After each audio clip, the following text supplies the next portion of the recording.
Hey guys, how's it going? So, I want to start this episode off by apologizing to you guys. I want to say I'm sorry. I played through all of day 4 and kind of forgot to record any of it. But even though I did forget to record, I will quickly recap what happened with day 4. Starting off, I will say that we finally ended up running ZMB radio station, which went really well. We got a decent amount of books from it and a few food items that I'm fairly certain I've already eaten at this point, but that's besides the point. After running the radio station, I ended up finally finding some aloe seeds, which is a huge plus, because even though we can craft first aid bandages, I don't have the aloe cream to be able to make those bandages. Now that we have a way to produce that aloe, we can reliably keep crafting bandages and healing. Might even be able to craft first aid kits once we unlock them.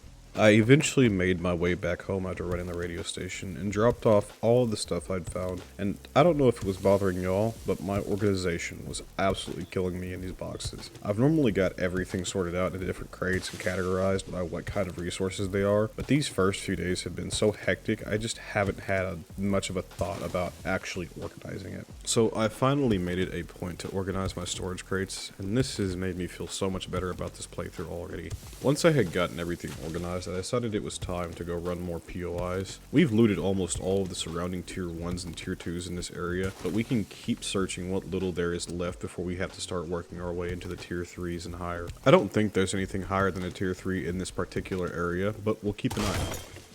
During my looting session though, an airdrop finally made its way into the area, and since airdrops have a guaranteed crafting magazine bundle, I booked it toward that crate.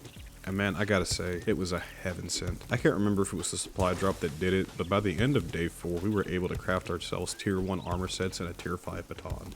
Before the night was over, I was able to get some brass and lead smelted into the forge for ammo crafting. While that was melting though, I did a night run for some more loot, and I'm noticing now that I'm feeling much more comfortable running these POIs, especially at night. After I finished up my loot run, I made my way home to drop off my loot and kinda chill out for the rest of the night. After getting everything placed in its proper home, now that I've got it all organized, I looked at my crafting recipes and noticed I was finally able to craft a bike, which is great, but after looking through all of the materials, I was still missing one spring. We've been lucky up to this point to find all of them that we have, considering we still can't craft a wrench yet. So for the time being, we'll put a pin in that. About the time that I finished looking at the bike, I remembered that I could craft armor now, and got to work on that. The full set bonuses to me don't seem very practical, and I could be wrong about that, but I haven't really noticed them being all that helpful, at least for my style of gameplay. Since that's the case, I crafted myself a set of preacher gloves, some nerd goggles, an enforcer suit and shoes, and finally the nerd chest plate. By the time I was able to finish crafting my new armor pieces and equip them, it was already the morning of day 5. I started off day 5 by getting my hunger and thirst in order. A day of looting really makes a man hungry, you know? Over the course of the night, I had cooked up some grilled meat, bacon and eggs, some water, and red tea.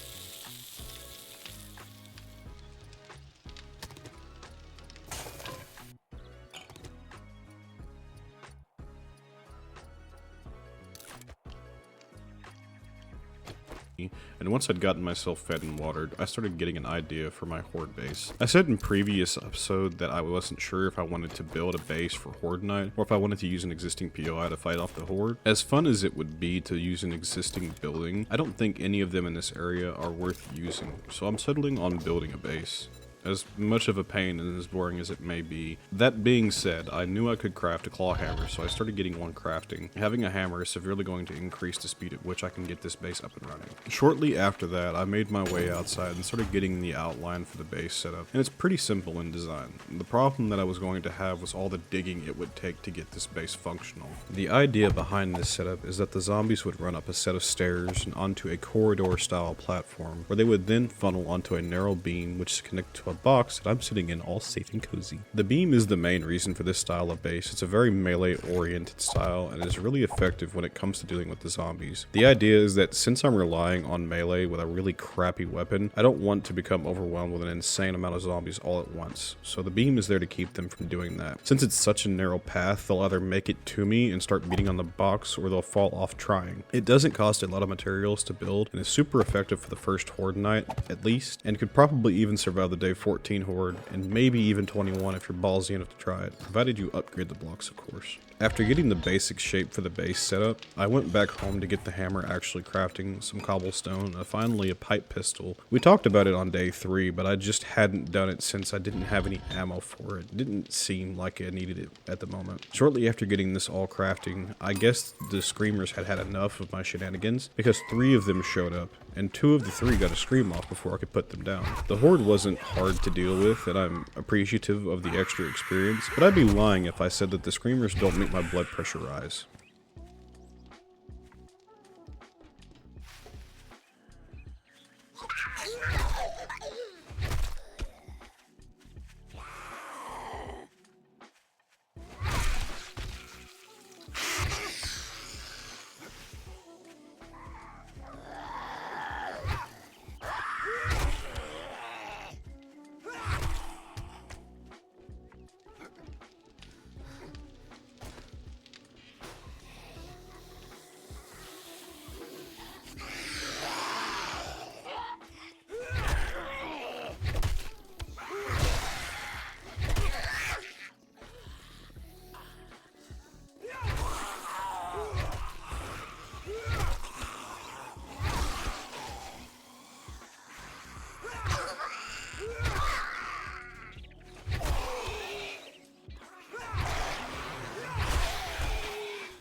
After I dealt with the horde, I went back to working on the base.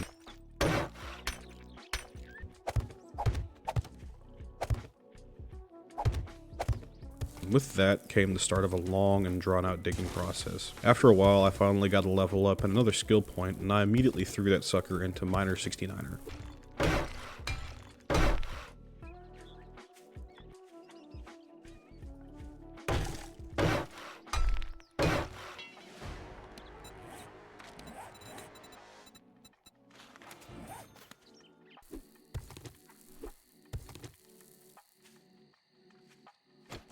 The digging kept up all the way into about 8 when another horde randomly showed up. It was a welcome disturbance, and not gonna lie, I've never seen so many women so happy to see me.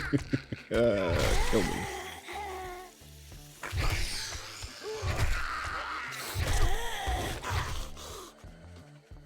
After taking out the strippers, I was almost ambushed by 2 bikers, and would you believe my surprise when I saw a 3rd one as well?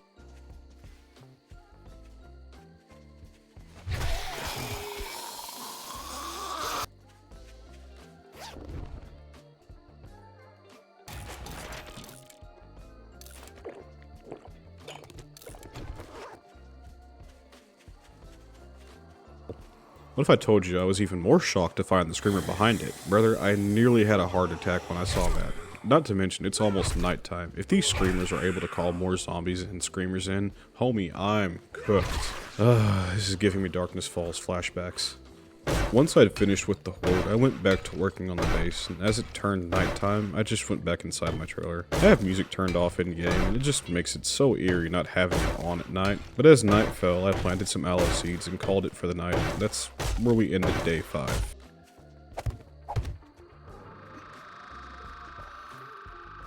Now, on to day 6. That's if there was a day 6.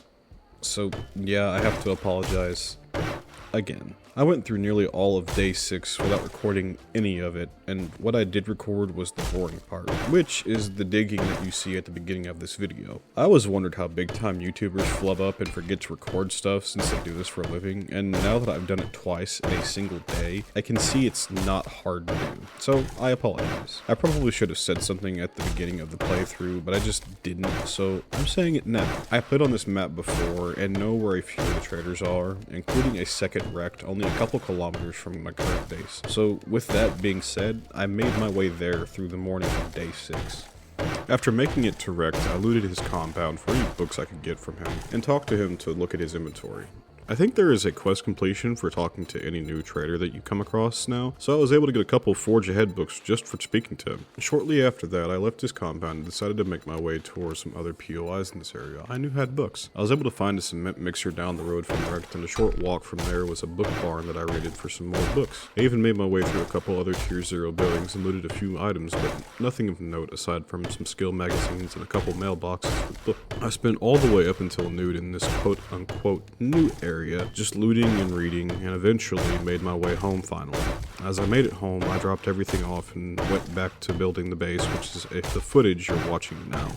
Riveting, isn't it? I'm getting closer to finishing the base entirely at this point, but I eventually ran out of wood to upgrade with and had to go find some more to be able to upgrade my blocks with. Once I finally got all the wood I thought I would need to finish, I went back to upgrading the base and got a good look at the progress I had made. You can see it's starting to come together now. It's just a lot of digging. But halfway through the night I quit digging just long enough to go get some food and water, and then got right back to it with day 7 right around the corner. Day 7 finally showed up, and with it also came a pack of dogs. Yes, a pack! I hate this game. As I was down in the pit digging out all the soil I needed to come out, a pack of dogs showed up as a random encounter and nearly killed me. By the grace of God, I was able to survive, but not without getting injured. Honestly, I'm surprised I came out of this with only fatigue and an infection. It really could have been so much worse. But nonetheless, I survived, and after curing my fatigue, went back to upgrading the base and eventually ran out of cobblestone to upgrade with. I made my way home and cured my infection, and began working on getting some ammo crafted for the horde to come. As the sun came up, I made my way over to some coal and nitrate nodes that were marked on the map. If you didn't know this, here's a tip. When you open your map, you can see the locations of different ore nodes. Each node is marked with its own specific color, and makes finding resources a lot easier, and I'm glad the devs added in this feature. Coal nodes are black, nitrate is white, iron brown, and lead is blue. Having these 4 ores marked early on in the game makes life a hell of a lot easier for you in the long run, and I'm happy to have a couple nodes so close to base. I mined up these nodes until I had 300 of both nitrate and coal, and went back to my workbench to start crafting gunpowder. If I'd had a chemistry table, this would cost about half as much to craft, but something is better than nothing. With what I have here, I'll be able to craft a little over 200 rounds of 9mm rounds. Which is insane to think that we'll have that much and can't even utilize it all because of how bad the pipe pistol sucks. The next thing on the agenda after that is gathering some stone for cobblestone. I remembered seeing a large rock formation at one point and made my way to it and mined up a bunch of stone until I had around 400. After that I began making cobblestone in my inventory to start upgrading the last few blocks left on the base. Once the base was finally finished, I made my way home to get my inventory in order so that I could run a few POIs before the horde comes. And about the time I finished up my organization, a screamer had spawned near my base, and by now, you guys know how this goes.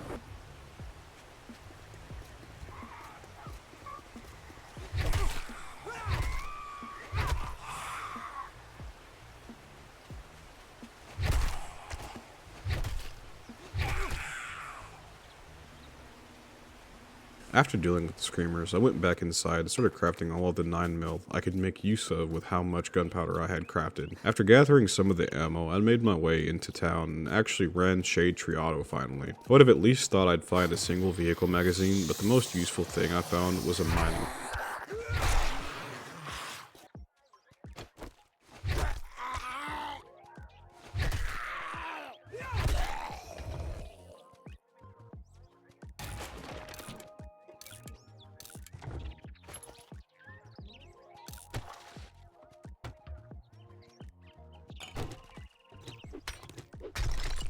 Not much more had happened after that. I farmed some more stone and tried to break down a car for a spring with my axe. It does not work like that. And I did this until a supply drop showed up in the distance. So, seeing that it's the early game and I need books, I pretty much made a beeline there. And after a little while I made it there, and boy did this give us some good stuff. We needed books, and it gave us books.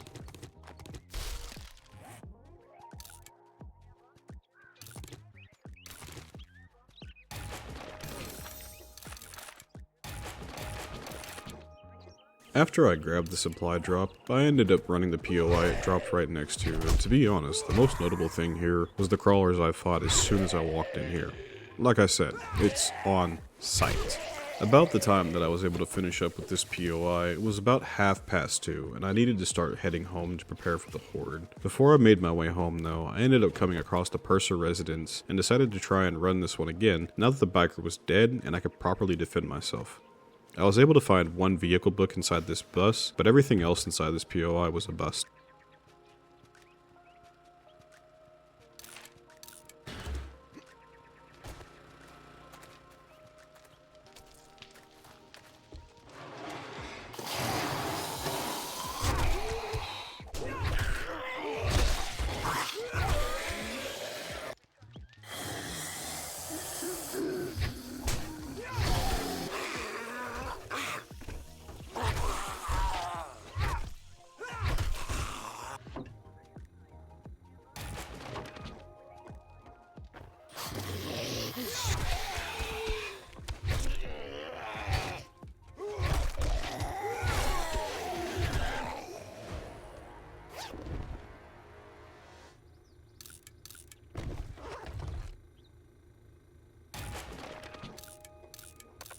I eventually made my way home and decided to finally start getting ready for the coming horde.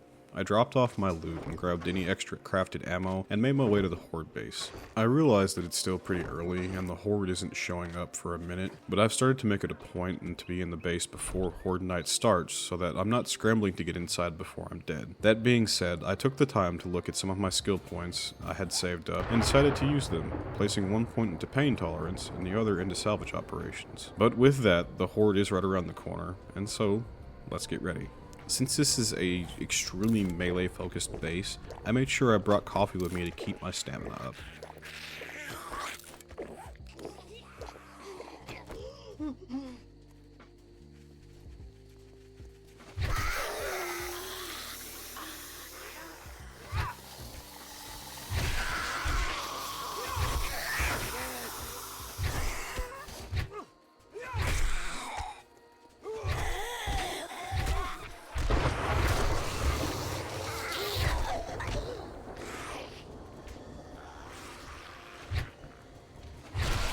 And I hate to say it, but you can see how trivial this base makes Horde Night. There is a major flaw with it though. As easy as Horde Night is going, it's still making me super nervous since I can hear them beating on the base, which isn't good since they could very easily destroy all of this if they focus in the right place.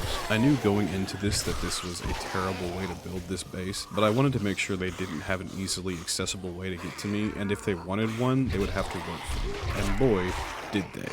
Because I actually heard one of the blocks break at one point which set my anxiety into hyper mode.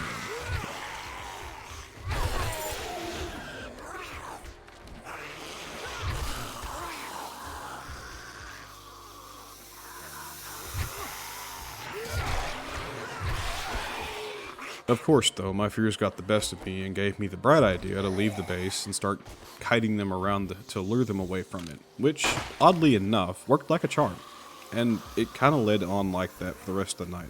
Zombies run up, zombies get hit, zombies fall and make their way back up. It's just an endless loop. I want you to know, this was such an easy horde night. I was never once worried about the blocks that were shielding me in the box. It's stupid how incredibly simple and bad this base is, and that it's actually working.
But with that, we'll pretty much wrap up Horde Night without too many problems. You know, other than the destroyed block.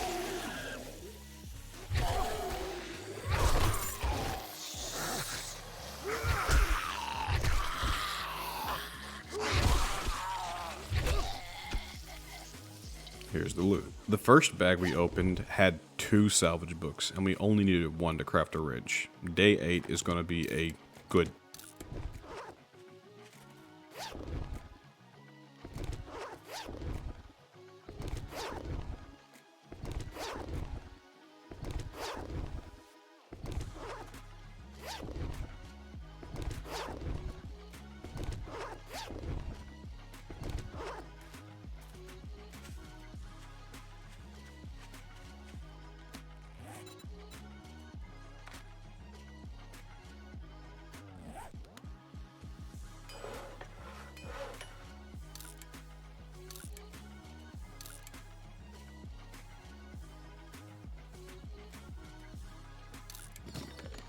Made my way back home and started reading all of the books I'd found in the loot bags, and dude, let me tell you, the game has treated us well today. Baton books, vehicle books, salvage books, man, we did great with this loot. And because we did so well on the loot, I can finally craft a wrench. And you know what that means, right?